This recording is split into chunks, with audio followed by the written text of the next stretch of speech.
Mire, lo deseable siempre en cualquier estado es que exista un peso y contrapeso de los distintos poderes del Estado. Esto es básicamente un principio republicano, una derivación del principio republicano de gobierno.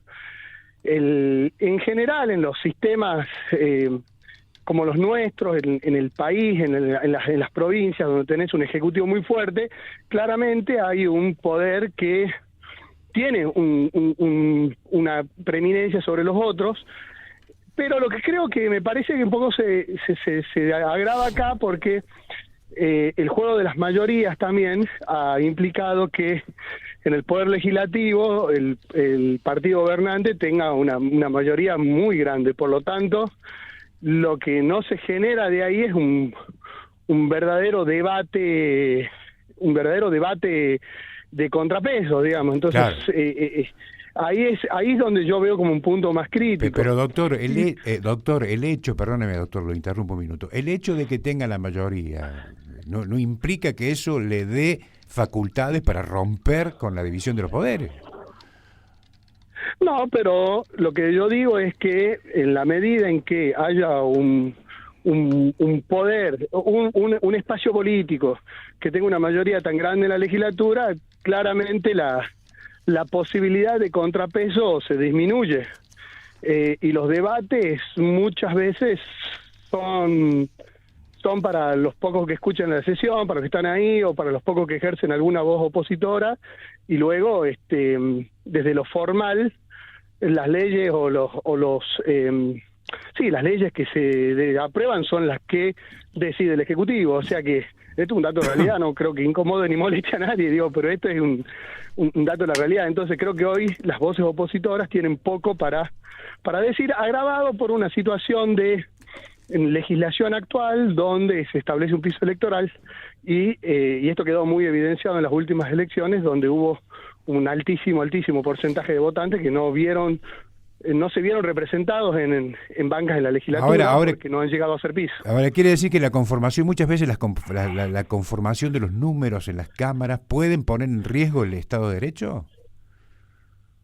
Yo no sé si están en riesgo el Estado de Derecho. El Estado de Derecho lo podrían en la medida en que la legalidad de las resoluciones las leyes que se aprueben atentarían contra el Estado de Derecho. Y ahí es donde adquiere especial relevancia el tercer poder, digamos, el otro poder del Estado, que es el Poder Judicial, que en definitiva el que va a hacer el control de legalidad. Porque una ley, una vez que la aprueba la legislatura de la provincia, es una ley vigente y obligatoria para las partes, salvo que en la justicia, en el marco de su control, posibilidad de control de legalidad, constitucionalidad y convencionalidad, porque también acá entran en juego los pactos internacionales, pueda declarar que esa ley viola estos preceptos de la Constitución y de las convenciones y por lo tanto derogarla desde ahí, de declararla inconstitucional. Por eso es que es tan importante este juego de peso y contrapeso, porque en definitiva siempre tendría que haber un poder que ponga equilibrio ante situaciones de exceso o situaciones irregulares. Pero ahora ha habido nuestro marco constitucional. Entiendo, pero doctor, ¿ha habido episodios de interferencias deliberadas del Ejecutivo por sobre los otros dos poderes? Lo cual, la sensación que yo tengo en lo particular es que esta provincia, digamos, no se ubica ni en un Estado de Derecho ni en una democracia. Sí, en algún momento también lo conversamos, sí. Marcelo. Alejandro. ¿Hola? Alejandro, perdón. Sí. Alejandro, discúlpame. Alejandro, alguna vez lo charlamos, me pareció que, por ejemplo, un ejemplo de lo que vos estás diciendo es, por ejemplo, cuando se estableció el tema de la cuenta única, en la cual, para el Ejecutivo pasaba a administrar las cuentas de los otros poderes, lo cual eso sí me pareció un avance clarísimo sobre la administración, independencia y nada más y nada menos que los recursos, digamos.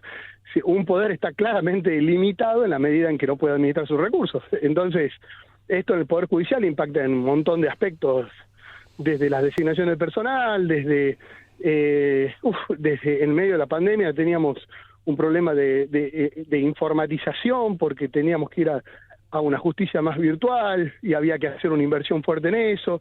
En definitiva, sí, hay ejemplos como ese, hay un montón de ejemplos que podríamos decir que sí, que se desdibuja un poco los límites de la independencia. Entiendo. Ahora, ¿hay algún mecanismo, doctor, para poner límites a esta tentación de la política, diría yo, del Ejecutivo, de interferir sobre la jurisdicción de otros poderes, obturando, digamos, las acciones para los cuales son facultados? Y la verdad es con la independencia, con la verdadera independencia de los poderes, es decir, me parece que en este punto es clave, digamos, en la legislatura yo lo veo más complicado por este juego de mayorías. Sí. Sí, me parece que probablemente la demanda más inmediata sea la actuación del Poder Judicial en el equilibrio, en algunas cuestiones que entiendan que puede ser. Porque aparte, digo, el control de constitucionalidad es un control que lo ejerce el Poder Judicial incluso de oficio. O sea, en ese sentido, puede el Poder Judicial, en la medida que entiende que hay alguna acción o alguna ley o algún decreto, alguna normativa que viola los preceptos constitucionales, podría incluso actuar de oficio. El Poder Judicial es muy importante porque el Poder Judicial es el último resguardo que tiene el ciudadano. El último resguardo ante el avance sobre sus derechos desde el Estado o desde un particular. La trascendencia que tiene en la vida de un ciudadano, ya sea víctima, ya sea sindicado por un delito, ya sea en las cuestiones civiles, en cuestiones de familia, siempre, el último resguardo del ciudadano es el Poder Judicial. Entonces, que existe una sensación de poder judicial débil es fuerte para la percepción ciudadana, digamos, porque en definitiva, es decir, es el último lugar donde yo voy a encontrar a alguien que ponga equilibrio a mis derechos. Bueno, pero hoy por hoy, con las cosas que están pasando, que usted naturalmente por ser juez conoce, daría como la sensación que está pasando. Es decir, la gente se pregunta, pero ¿hacia dónde vamos? ¿Qué servicio de justicia puede prestar esta estructura judicial que no nos sirve para absolutamente nada? La gente común, el jujeño de a pie, piensa eso. ¿A quién le sirve este modelo? Claro. Yo no soy juez, primero le quería decir, ¿Cómo? pero yo no soy juez, ejerzo la profesión libremente, no soy juez. Perdón, sí. Pero sí, a ver, hace no mucho tiempo hemos charlado esto justamente en el canal.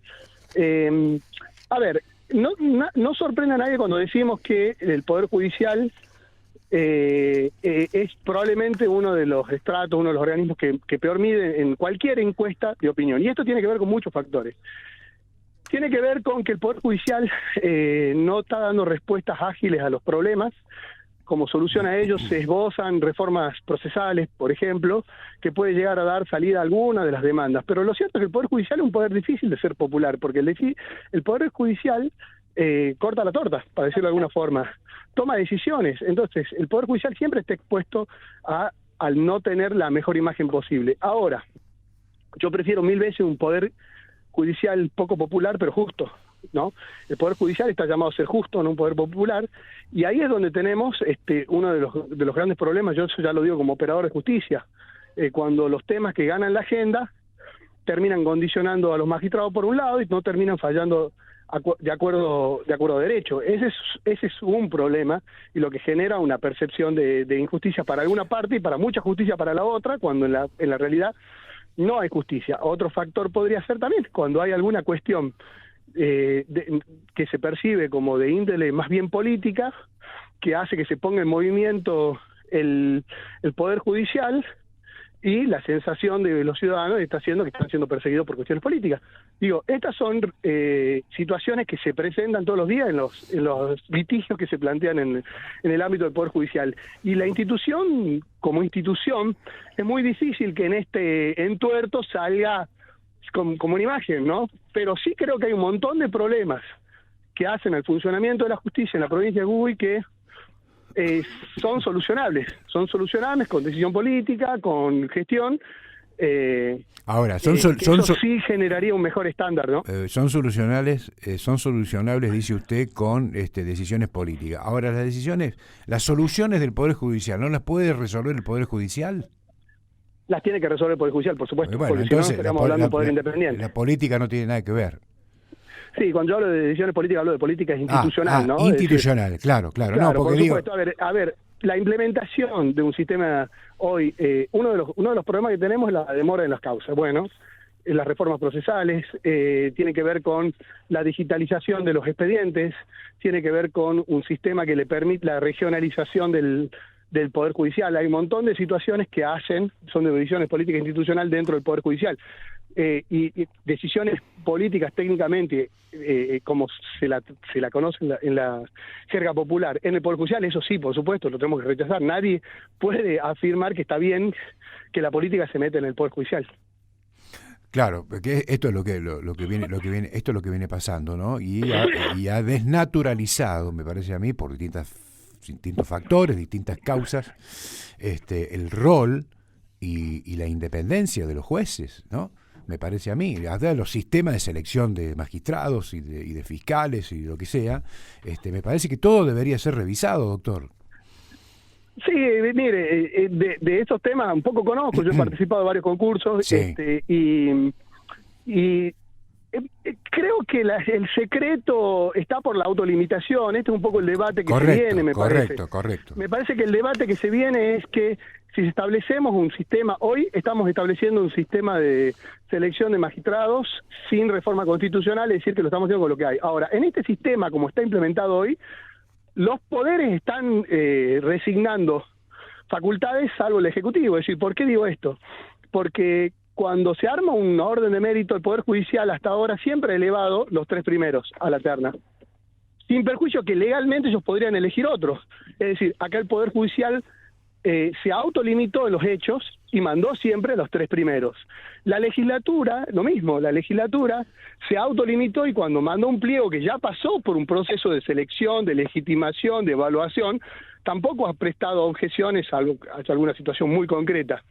Es decir, lo que faltaría, y este es el planteo que se viene, me parece que premiando todo este sistema o siendo coherente con todo este sistema de selección, que una vez que esté establecido el orden de mérito, vaya el primero, salvo que el primero puede darse situación en que no va un primero. ¿Por qué? Porque el primero puede estar ternado en más de una terna, se va a un cargo y obviamente sube el que sigue.